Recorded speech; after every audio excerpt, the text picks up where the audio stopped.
And he said, honey, I'm looking for a lady in the streets, but a beast in the bed. And I said, hey, and oh, hi there. Sorry about that. Didn't see you. Welcome back to another Cold Blood and Cocktails. As you beautiful people know, any tiff you may have, please cast it away because this is a channel of positive energy. Okay? Thank you. Oh my God, I look like Tina Turner with horns. Rolling on a river. Ooh, ooh, ooh. Anyways, how you doing today? I hope wherever you're at in the world, you're having a great day so far. I myself am doing wonderful, a little bit itchy, a little bit scratchy, possibly in need of a razor, but what's new? And before we get into today's drink, I do want to announce a little bit of a giveaway. Yes, I'm giving away the latest Repop launch bundle. So you will get the last thickums of the season, the lip oil, and then 5 glosses. The only thing you have to do is subscribe to my channel and stay subscribed. I love having ya. Other than that, there's lots of little other things that you can do. You totally don't have to, but please make sure you're at least 18 or have a parent's consent. Otherwise, good luck to everyone. Just click the link down below and it'll take you right to the little giveaway. But huge thanks to everyone who's been supporting my little venture. So yeah, look out for the next collection coming very soon. I don't know what'll be in it. I haven't made it yet. Anyways, oh my gosh, this fucking lopsided little horny bitch. You probably recognize me as the Beast, and so obviously I wanted something rose flavored, like a rose water cocktail. Well, I fucking hate rose water, so that wasn't gonna happen, but we have something red. And what is that? Rosé all day. I figure that's close enough. Let's try it. Nom nom nom nom nom. Yes, ma'am. So today's video. This case is very old. If you've been here a while, you'll know that I love the oldies. I like the murder mystery DILFs. MILFs? What am I trying to say? I like to fuck with old cases. There we go. Anyways, because this happened nearly like 150 years ago, a lot of the information has either been just lost or told a different way. So really take this with a grain of salt, but with a bit of fluffing up, I'm kind of able to give you the gist and breathe new life into this deadly case. Also, my edible may have kicked in while I was doing research for this. And all I kept thinking of was how this story sounded like a fucked up Disney princess fairy tale, where the princess and Prince Charming are the murderers, but she's like being kept in a castle by who she thought was a beast. And in fact, I think in the original story with Belle and the Beast, her dad kind of sells her to the Beast in order to keep himself healthy, which is rather similar to what Miss Catherine Miller's parents did. Anyways, my loves, cheers to you. Let's dive in. Today's case actually starts at a nightclub called the Cell Block. And people are doing what they do. They're dancing, they're having a good time, they're popping pills they bought from sketchy strangers, they're feeling frisky and free. It's just a grand old time. Well, little do people know that almost 150 years ago, this very dance floor became part of a murderous history. Well, let's back this shit up to like the mid-1800s when the Cell Block nightclub was still the county jail. So I didn't find a ton on Catherine's childhood, but I do know that when she was 16, a fella named Andrew Miller had kind of taken a liking to her. He was a touch on the wealthier side, but really that didn't mean that much to Catherine.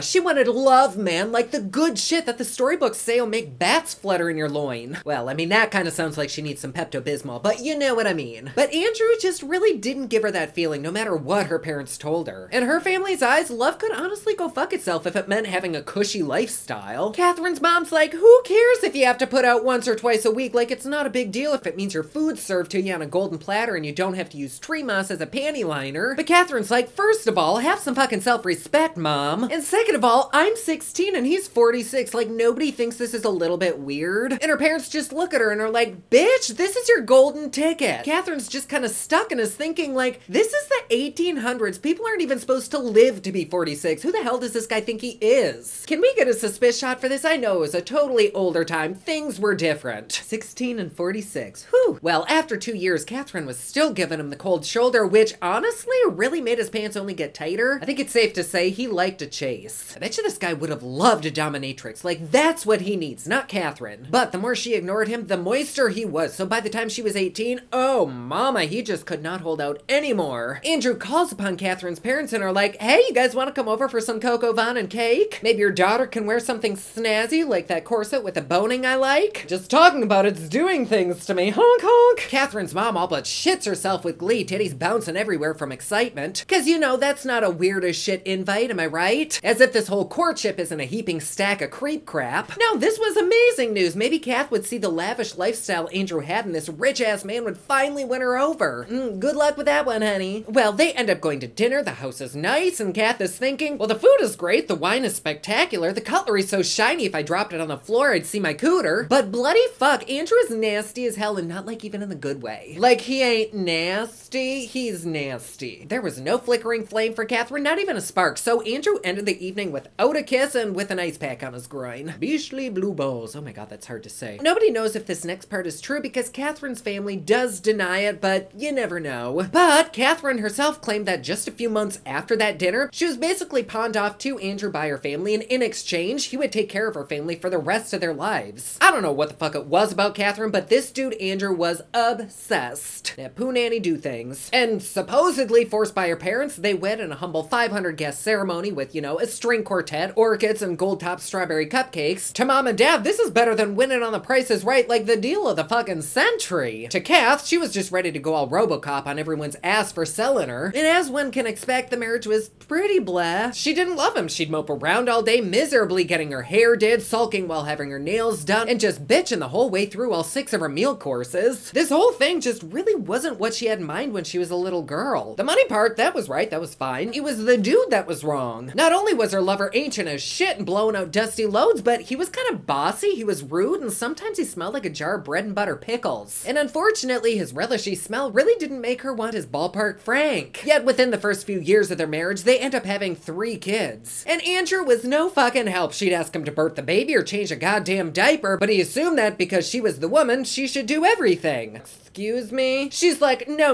you backwards little bitch. I need help or these kids are gonna end up being fucked up for life. So he says, I don't know, why don't your parentals move in? Which they did, and it actually ended up working out perfectly because they were able to help Catherine with the babies, and in exchange, they could allegedly live there rent-free. Like, what a great fucking deal, right? Sure, I'll feed your baby some titty milk at 4 a.m. What the hell? I can change a shitty diaper in exchange for bottomless mimosas. Shit, keep them coming. Anything you need, honey, just give us that money. This was exactly what the parents had wanted, a very comfortable life for themselves, allegedly. And that's marvelous and all, but remember, this is the 1800s. People are old as fuck at like 50. So her parents end up dying really not terribly long after moving in. And now that they were gone, Andrew seemed even more off-putting than usual. Catherine's like, why the fuck did you even marry me if you're gonna be like this? It kind of seemed like he didn't necessarily want a divorce, but he wouldn't support her or the children with like anything anymore. Like before, at least he'd pay for shit. You know what? I wonder if he was sticking it to somebody on the side. No, he was older. Probably not, but still, we need an excuse to drink, and there's not been anything suspicious yet, so I don't know. Anyways, at this point, Andrew pretty much altogether stopped doing anything in every aspect. Financially, mentally, everything. So once again, Catherine's like, well shit, I have these babies, I'm in a terribly unhappy and loveless marriage. My husband's from a completely different generation than I am, and now the little bag of dicks isn't even helping? Like, fuck all of this. Well, Catherine thought, we can't have that now, can we? At this point, they'd been married almost 10 years and they'd really hit a hump. Not like a rumpy bumpy kind of hump.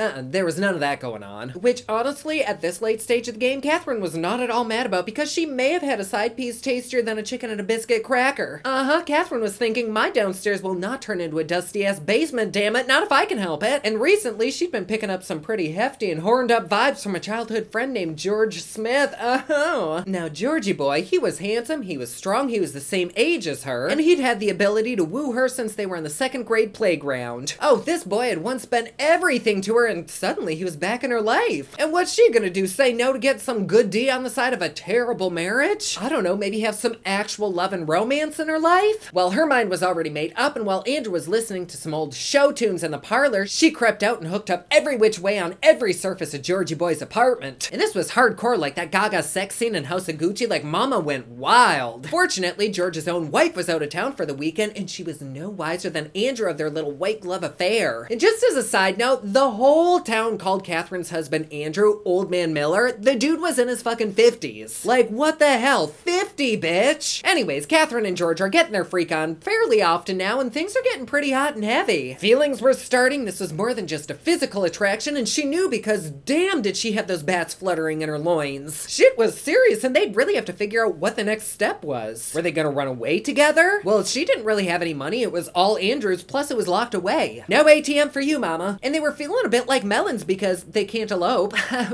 No, they kind of had to be stuck right where they were, two people in love but unable to show it. However, if Andrew just, I don't know, happened to commit suicide, well then Catherine would be free of him and she might get a little bit of a payout. Well, this was just an absurd thought because, I mean, Georgie had his wife. But hey, maybe George was putting a little bug into Catherine's ear about a little murder plot. Or maybe he wasn't. I literally don't fucking know who started the idea. But I do know that for like a solid 2 years, that idea was rattling around in their heads, you know, in between rattling their headboards on the daily. Well, what a coinky-dink it was that they had just been conversing about how all their problems would be solved if Andrew would just off himself. Because one frosty, nipply morning, Catherine woke up to the most horrific scene. Oh, she just bellowed like a banshee seeing her husband hanging from a beam in the barn. How could he do this to me? She was screaming to all the neighbors. How could he do this and just leave everything he owns in my name? Oh no. Cheers to that suspicion. Catherine and George are, of course, taken in for questioning, but they immediately blame a young black man named Robert Brown. Dumbasses. And one of the cops questioning had seen Catherine and George walking together, acting a little bit too friendly, and he was like,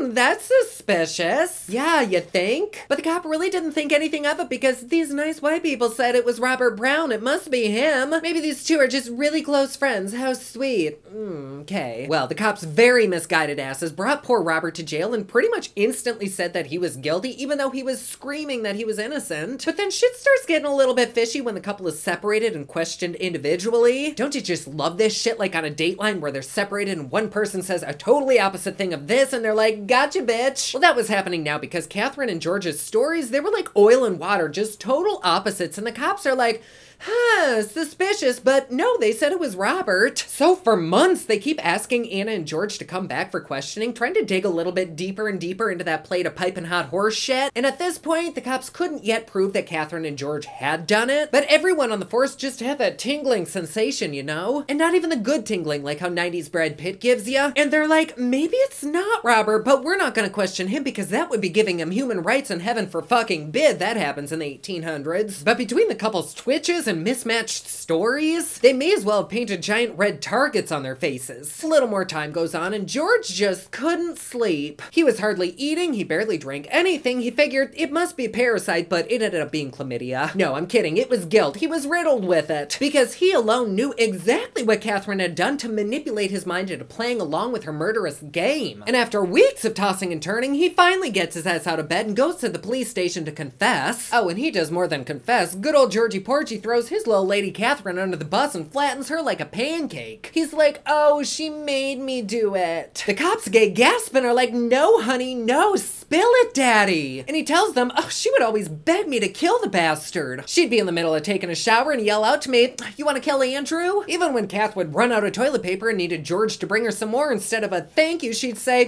you want to kill Andrew? And when cops tell this to dear old Catherine, she's all like, no, no, no, no. Catherine said she never asked George to even touch Andrew. In fact, when he'd bring up murdering the man, which she might add was quite often, she'd say, no, shut the fuck up, don't be crazy. Oh yes, according to her, he was obsessed with the matter, how they could kill him, where they'd dump the body, who they'd pin the blame on. Even though she'd say time and time again to drop it like it's hot, he wouldn't stop going on about murdering Andrew. Like, damn it, Georgie, stop, but also keep going like it's kind of hot. No, Catherine was very adamant about not taking part. She was like, I would have even taken a bullet or a sword or even a cyanide pill if it meant Andrew wouldn't have died.